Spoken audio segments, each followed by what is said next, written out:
Kenya's Supreme Court has annulled the result of last month's presidential election, citing irregularities, and ordered a new one within 60 days.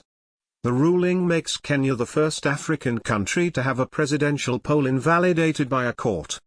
The Election Commission had declared incumbent Uhuru Kenyatta the winner by a margin of 1.4 million votes.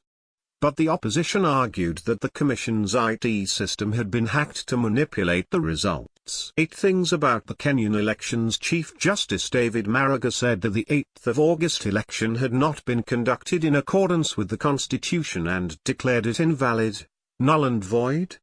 He said the verdict was backed by 4 of the 6 Supreme Court judges. The announcement drew cheers from opposition supporters both inside and outside the courtroom.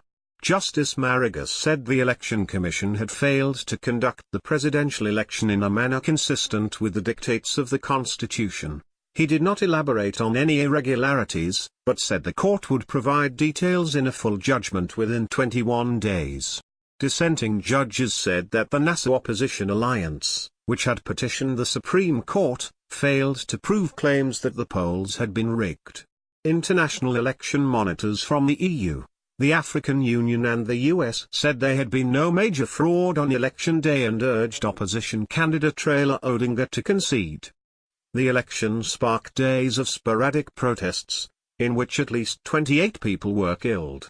The vote had raised fears of major political violence, as was the case after a disputed poll in 2007.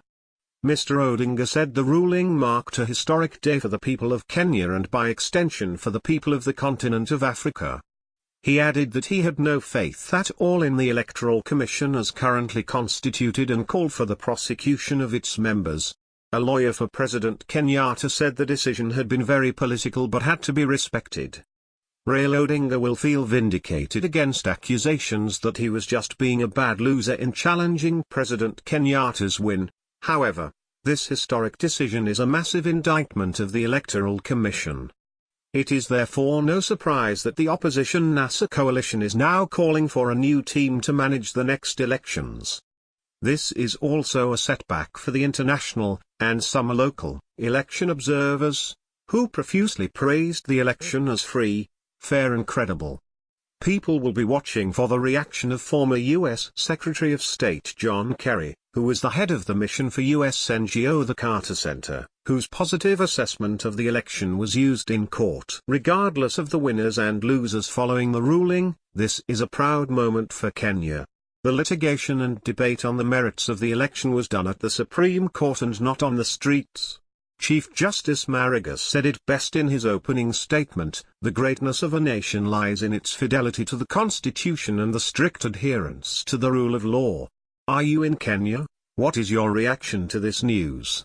Email us at havyoursay@bbc.co.uk. You can also contact us in the following ways.